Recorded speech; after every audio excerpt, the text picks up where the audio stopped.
homestead.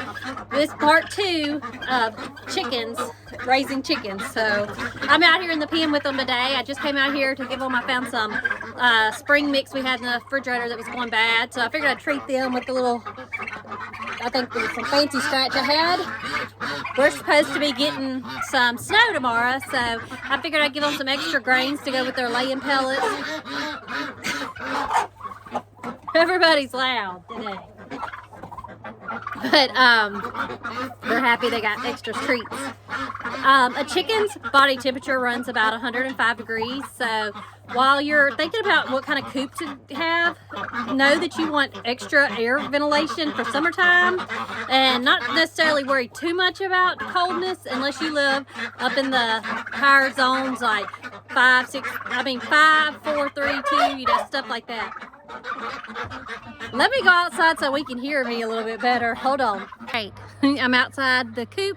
Maybe you can hear me a little bit better. As I was saying, raising chickens today is on their housing, their coops. So before you run out to Tractor Supply or you're ordering from a nursery, the chickens that we discussed on part 1 to determine their egg colors and stuff, be sure to have your coops ready because they will grow fast and they will need more room. And they'll need to be outside and fed and grazing. Now, we live in zone 7B, so we have an outdoor coop with an attached brooder. I don't know if you see the pink bucket there. That's a brooder that we have for when they get, I'd say, probably about 6 weeks old. We put them out here to finish growing out before we transfer them over into the big coop. Now, we do a lot of free ranging, usually in the wintertime.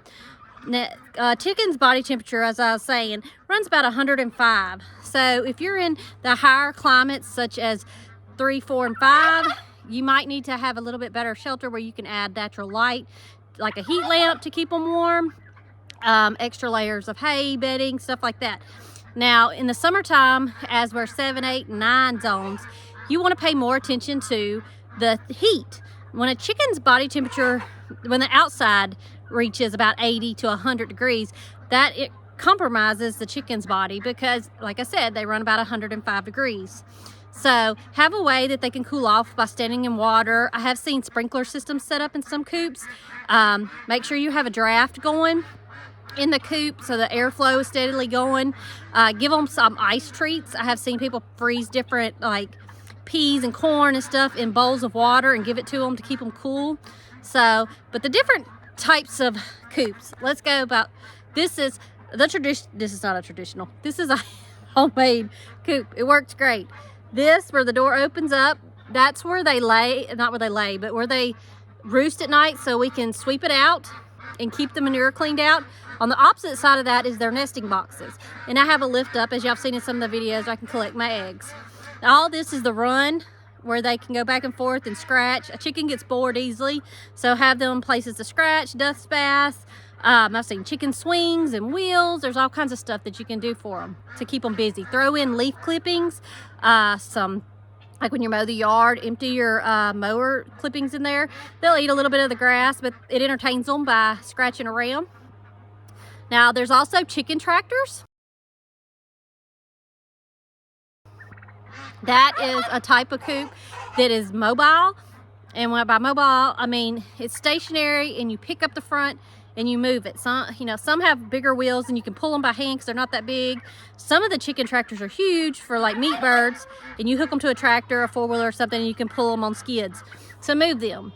Now, Atwoods and Tractor Supply, I know, sells some cute little barn, little coops, I guess, with a little bitty run.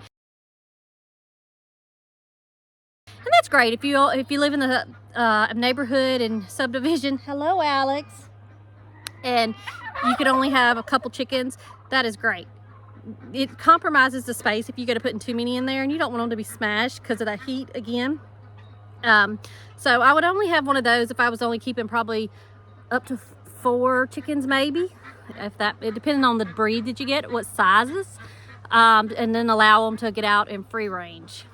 There is other kinds of coops, and then there's just free range, and a lot of people just let them go, but they need somewhere to get in at night.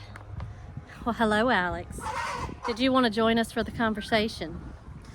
Come here. Get up here. So if you free range, have somewhere where they can go at night to, as I was saying before he knocked the camera down, if you free range your chickens, make sure that they have a place that they can go in at night to roost away from predators, because hawks and stuff and other predators like coyotes and fox and stuff and neighborhood animals like cats and dogs, they all tend to hunt at night. So be sure to have them where you can lock them up. Yeah, I think we've about covered it. I got distracted when he came out. I needed some lovin's here. Y'all can see he's our big lover. He's a bobtail. Don't have a tail. He's just a big fluffy. But I hope y'all have enjoyed this part 2, and we will discuss feeding chickens tomorrow.